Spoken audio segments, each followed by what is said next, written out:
जय हिंद साथियों, कैसे हैं आप। उम्मीद है आप बहुत अच्छे से होंगे और आपकी पढ़ाई भी बहुत अच्छे से चल रही होगी। इस वीडियो में हम बात करने वाले हैं बॉर्डर रोड ऑर्गेनाइजेशन की तरफ से आने वाली नई भर्ती के बारे में। जी हाँ, आपने पिछला वीडियो मेरा देखा होगा जहां पर मैंने आपको बताया था कि नई वैकेंसी की अपडेट के बारे में। तो अगर आपने वो वीडियो ना देखा हो तो ये देख लीजिए। अब मैं आपको बताने जा रहा हूं आने वाली जो भर्ती है वो कितनी होगी, उसमें एज क्राइटेरिया क्या है, सारी update A to Z update मैं आपको इसमें देने वाला हूं। आपको दूसरा वीडियो देखने की कोई जरूरत नहीं होगी अगर आप ये वीडियो पूरा देख लेते हैं। आपको कोई सवाल, कोई डाउट कुछ भी रहने वाला नहीं है, इस चीज की मैं आपको गारंटी देखता हूं। तो आइए बिना देरी किए जल्दी से वीडियो को शुरू कर लेते हैं। तो वीडियो शुरू करने से पहले एक रिक्वेस्ट आपसे कि आप हमारे चैनल में अगर पहली बार विजिट कर रहे हैं तो वीडियो को जल्दी से लाइक कर लीजिए, क्योंकि आपका एक छोटा सा लाइक हमको देता है मोटिवेशन, और एक ह्यूज मोटिवेशन देता है जिससे हम सब आप सभी के लिए ऐसे इंफॉर्मेटिव वीडियोस बना सकते हैं। तो आइए शुरू कर लेते हैं। देखिए, ये वीडियो जो आप देख रहे हैं ये है आर्मी बीआरओ रिक्रूटमेंट 2024 के रिगार्डिंग। मतलब जो बॉर्डर रोड ऑर्गेनाइजेशन है वो नई भर्ती निकालने वाला है, उसकी अपडेट आप यहां पर पा रहे हैं। अगर किसी को ये नहीं पता कि बॉर्डर रोड ऑर्गेनाइजेशन का काम क्या होता है तो वो समझ ले कि ये आर्मी की एक संस्था है, और आर्मी के लिए पूरे देश भर में जो सड़कें बनाई जाती हैं, स्पेशली आर्मी की ही एक संस्था है, वो कहलाती है बॉर्डर रोड ऑर्गेनाइजेशन। स्पेशली क्या है, जो ये तो डेवलप हुई है बॉर्डर्स के लिए, लेकिन इसमें जो है इंटरनल भी काम करने को अगर मिलता है तो ये काम करती है संस्था। ठीक है। सो बॉर्डर पर रोड बनाने के लिए उससे संबंधित जितने भी विभाग में कर्मचारी आते हैं, एम्प्लॉयज आते हैं, उनकी भर्ती यहां पर होने वाली है, स्पेशली ग्रुप सी की। तो ओवरऑल आप समझ गए होंगे, मतलब ये आर्मी की भर्ती है in the case of group C. ठीक है। अब क्या है इसमें, इसका जो ऑर्गेनाइजेशन का नाम है, जैसा कि मैंने भी आपको बताया, बॉर्डर रोड ऑर्गेनाइजेशन। और ये जो ग्रुप भर्ती है वो ग्रुप सी लेवल की भर्ती है। ठीक है। जिसमें मेल और फीमेल दोनों कैटेगरी के बच्चे इसको फॉर्म भर सकते हैं। डजेंट मैटर आप फीमेल कैटेगरी से बिलोंग करते हैं कि मेल कैटेगरी से करते हैं, आप फॉर्म भर पाइएगा। ठीक। पोस्ट नेम की अगर हम बात करें, यहां पर जो ग्रुप सी की वैकेंसी है उसके अंदर जो पोस्ट नेम है वो है अलग अलग है। ठीक है। एसकेटी, एमटीएस और डीईएस, इसके जो डिटेल है वो अलग अलग है। ठीक है। एसकेटी नाम से ग्रुप सी की वैकेंसी है, एमटीएस के नाम, एमटीएस समझते ही होंगे, मल्टीटास्किंग स्टाफ है, और ऐसे डीईएस है। ठीक है। तो जिसमें ड्राइवर भी है, और आपका जो है अंदर काम करने वाले भी हैं, और सर्विस मेकर भी हैं, बहुत सारी इसमें जॉब्स है आपकी। ठीक है। टोटल पोस्ट की अगर हम बात करें तो 2250 पोस्ट यहां पर आपको देखने को मिलने वाली है। कितनी पोस्ट देखने को मिलने वाली है आपको? 2250 पोस्ट यहां पर देखने को मिलने वाली है, उससे ज्यादा भी हो सकती है। ठीक है। अच्छा, अब आप पूछेंगे कि इसका नोटिफिकेशन कब है। मैं आपको अभी ये बताने वाला हूं इसका नोटिफिकेशन कब आपको देखने को मिलने वाला है। ठीक है।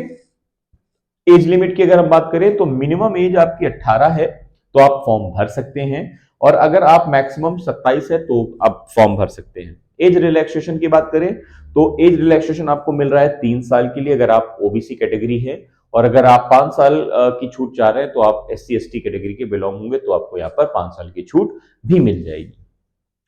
सैलरी की अगर हम बात करें तो अच्छी खासी सैलरी यहां पर है, 51,700 से लेकर 69,100 रुपए के आसपास यहां पर आपकी सैलरी यहां पर बनती है जाकर कट पिट कर। ठीक है। अगर हम फी की बात करें तो फी यहां पर आपको 100 रुपए देनी है अगर आप जनरल, ओबीसी, ईडब्ल्यूएस की कैटेगरी के बच्चे हैं। एससी एसटी से बिलोंग करते हैं तो आपको यहां पर कोई फी नहीं देनी है। ठीक है। अब यहां पर आपको देखना है कि ये सिलेक्शन प्रोसेस इसका कैसे होता है। देखिए, सिलेक्शन प्रोसेस, आप यहां पर जॉब कैसे पाएंगे वो आपको समझना है। कैसे जॉब पाने का जो तरीका है वो है 4 तरीके का है, रिटन, फिजिकल, डॉक्यूमेंट वेरिफिकेशन और फाइनल मेरिट बनेगी। आपका सिलेक्शन यहां पर तब होता है जाकर। ठीक है। पहले फेज में आपको, स्टेज 1 में आपको रिटन एग्जाम फेस करना पड़ेगा। उसके बाद आपका एक फिजिकल टेस्ट होता है, फिर आपका डॉक्यूमेंट वेरिफिकेशन होता है, और चौथे नंबर पर फाइनल मेरिट बनती है और आपका सिलेक्शन हो जाता है। ठीक है। अगर आप पैटर्न जानना चाहते हैं कि एग्जाम का पैटर्न कैसे होगा तो वो पैटर्न समझ लीजिए क्या है।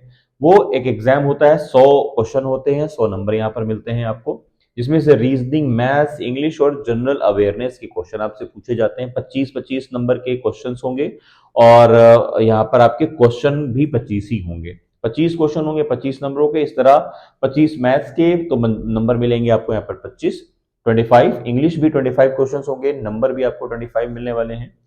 जनरल अवेयरनेस की क्वेश्चन भी 25 होंगे, जिसके मार्क्स भी आपको 25 मिलने वाले हैं। इस तरह टोटल क्वेश्चन हो जाते हैं 100 और यहाँ पर नंबर आपको मिलते हैं पूरे के पूरे 100।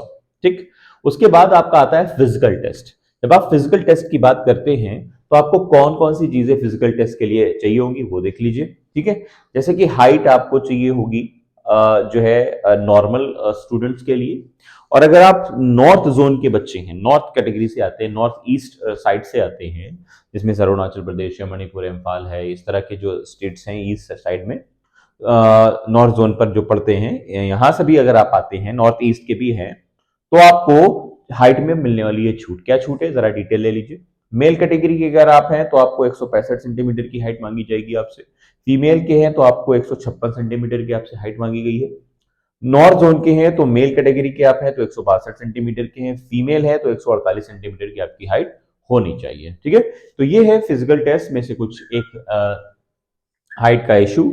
अब आगे की हम बात करते हैं यहां पर, अब हम बात करेंगे यहां पर रिक्वायर्ड डॉक्यूमेंट्स की। आपको कौन कौन से डॉक्यूमेंट्स चाहिए होंगे जो आपका सिलेक्शन रोक सकते हैं अगर ये आपके तैयार ना हुए तो। कुछ इंपॉर्टेंट डॉक्यूमेंट्स मैंने यहां लिख रखे हैं, एक दो नहीं दिख रहे होंगे आपको, मैं बोल दूंगा, आप सुन लीजिएगा, समझ लीजिए, लिख लीजिएगा उसको कहीं। सबसे पहले तो आपको चाहिए फोटो और सिग्नेचर आपका होना चाहिए। फोटो आपके पास होगी, अब फोटो आप तैयार करके रखिए। ठीक है, कितनी फोटो चाहिए होंगी आपको? फोटो आपको चाहिए होंगी 2, 2 फोटो आपको चाहिए होगी पासपोर्ट साइज की। ठीक है, और जिसका बैकग्राउंड होना चाहिए लाइट कलर का, लाइट कलर हो उसका बैकग्राउंड हो, वहां पर आपने फोटो खिंचानी है या ऐसी फोटो आपकी हो। दूसरा है एजुकेशनल सर्टिफिकेट, आपका एजुकेशनल सर्टिफिकेट चाहिए होगा। अच्छा, अब यहाँ पर एजुकेशनल सर्टिफिकेट कौन से चाहिए आपका?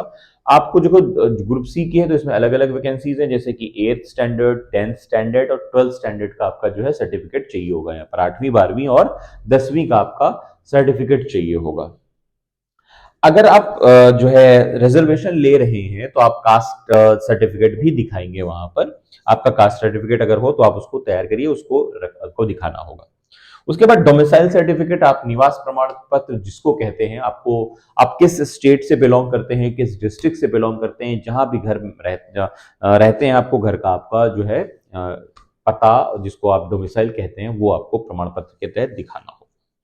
उसके बाद यहाँ शायद ना दिख रहा हो, बता दूं मैं, आधार कार्ड है, आधार कार्ड भी आपको एज ए आइडेंटिटी चाहिए होगी। ठीक है, आगे देखिए, उसके बाद आपको चाहिए होगा यहाँ पर व्हीकल लाइसेंस की भी जरूरत पड़ने वाली है, क्योंकि इसमें जो पोस्ट है उसमें ड्राइवर की भी पोस्ट है, तो आपको चाहिए होगा वैलिड ड्राइविंग लाइसेंस। ठीक, यहाँ पर मैं एक चीज और बता दूं, आगे इसका फुल वीडियो और बना दूंगा अलग से मैं, कि यहाँ पे जो कास्ट जो सर्टिफिकेट है, एजुकेशनल हो, जो कास्ट सर्टिफिकेट हो चाहे ईडब्ल्यूएस सर्टिफिकेट हो, वो आपके कब तक के चाहिए होंगे? देखिए, वो चाहिए होंगे आपके जो ईयर होता है वित्तीय वर्ष, उसके बाद का, और जॉब के आने के पहले चाहिए होता है। तो ये मतलब हुआ कि 1 अप्रैल 2023 के बाद का आपका सर्टिफिकेट मान्य होगा। ठीक है, चाहे वो कास्ट हो चाहे ईडब्ल्यूएस का ही हो, चाहे आप प्रमाण पत्र कुछ भी हो। ठीक है, तो ये आपको पता होना चाहिए अगली भर्ती के पहले। अगर भर्ती ये मैं बोल रहा हूं कल आ जाती है तो बस कल तक का मान्य होगा, और ये भर्ती अगले महीने आती है तो तब तक का मान्य होगा, मतलब उस ड्यूरिंग जो ईयर होता है इकोनॉमिकल, उसी ईयर की बात हो रही है। ठीक है, अब बात करेंगे एजुकेशनल क्वालिफिकेशन की। देखिए, एजुकेशनल क्वालिफिकेशन में आप देख लीजिए कि क्या क्या चीजें आपको चाहिए होंगी। मान लीजिए अगर आप कुक का फॉर्म भरते हैं तो आपको 10th सर्टिफिकेट चाहिए होगा, आपका 10th क्वालिफिकेशन आपकी चाहिए। अगर आप ड्राइवर का फॉर्म भरते हैं तो आपको 10th का सर्टिफिकेट चाहिए, 10th की मार्कशीट चाहिए, और उसके साथ साथ आपको वैलिड लाइसेंस चाहिए होगा। उसी के साथ साथ अगर आप जो है व्हीकल मैकेनिक का फॉर्म भरते हैं, मतलब जो बीआरओ की जो गाड़ियां होती हैं जो बॉर्डर में जाती हैं इधर उधर, वो अपने आर्मी मैन को लेकर या और भी सामान लेकर, तो उसमें कुछ खराबी होती है तो वो बनाना आपको आता है, तभी आपने मैकेनिक का फॉर्म भरा हुआ है, तो वो मैकेनिज्म आपको आना चाहिए। लेकिन इसके लिए प्रमाण पत्र क्या होगा? बेस रखा गया है आईटीआई, आपने आईटीआई मैकेनिकल तो जो है ट्रेड से किया हो। ठीक, उसके बाद आपको अगर वॉचमैन का फॉर्म भर रहे हैं तो आपको 10th मांगा गया है related to the grade certificate आपका। रेडियो मैकेनिक का फॉर्म भरते हैं तो भी आपसे 10th की उम्मीद की गई है, और उसके बाद ये क्वालिफिकेशन आपकी हो जाएगी। तो आई थिंक यहाँ पर वो सभी चीजें मैंने आपके साथ डिस्कस कर दी हैं जो आपको आगे चलकर बीआरओ के लिए इंपॉर्टेंट होगी। और सबसे इंपॉर्टेंट सवाल अब आपका रहेगा कि फॉर्म कब आने वाले हैं, भर्ती कब होने वाली है, नोटिफिकेशन कब रिलीज किए जाने वाले हैं। देखिए है क्या कि ये जो फॉर्म आने वाले हैं ये आपको देखने को मिलने वाले हैं फरवरी के मिड वीक में, या तो ये मिड वीक में आ जाएंगे 100%, नहीं तो फरवरी के किसी भी, या मैं वीक मिड वीक लिखे देता हूं, फरवरी के किसी भी डेट में आपको ये देखने को मिल सकता है। ठीक है, क्योंकि इसका सबसे बड़ा कारण ये है कि मार्च अप्रैल के आसपास आचार संहिता लग जाएगी इलेक्शन को लेकर, तो उससे पहले भर्ती आ जानी है और होपफुली एग्जाम भी कंडक्ट करा लिए जाने हैं, ऐसा बिल्कुल सुनने में आ रहा है ऑन द सोर्सेज के हिसाब से। ठीक है, सो उम्मीद है कि यहां पर मैंने अपनी सारी बात क्लियर कर दी है, कोई भी डाउट आपके मन में नहीं रहा होगा। उसके बावजूद अगर आपके मन में कोई भी डाउट है, क्वेश्चन है, तो आप कमेंट बॉक्स में कमेंट करके अपनी बात रख सकते हैं। और आप टेलीग्राम चैनल जरूर ज्वाइन कर लीजिएगा, क्योंकि वहां पर भी अपडेट आती रहती है, वहां पर आप इजीली, मैं आपको अवेलेबल मिल जाऊंगा और वहां पर आप जवाब पा सकते हैं इजीली। ठीक है, दूसरी सबसे बड़ी बात है कि आप जो है कमेंट बॉक्स में जाएंगे तो वहां पर आपको डिस्क्रिप्शन बॉक्स मिलेगा, वहां पर आप देखेंगे कि मेरे दो अलग चैनल हैं, उस पर भी अपना प्यार, सपोर्ट, आशीर्वाद जरूर दीजिएगा। और सबसे लास्ट में एक रिक्वेस्ट अगेन कि हमारा चैनल अगर आपने सब्सक्राइब ना किया हो तो साथियों जल्दी से चैनल जरूर सब्सक्राइब कर लीजिएगा और उसको शेयर भी करिएगा, ताकि बीआरओ के इच्छुक भर्ती जो है फॉर्म को भरने के लिए तैयार हो जाए और डॉक्यूमेंट्स अपने तैयार कर लें अगर उनके तैयार नहीं हुए तो। मिलते हैं एक नई अपडेटेड वीडियो में जहां आपको मिलेगी एक नई इंफॉर्मेशन। तब तक के लिए धन्यवाद।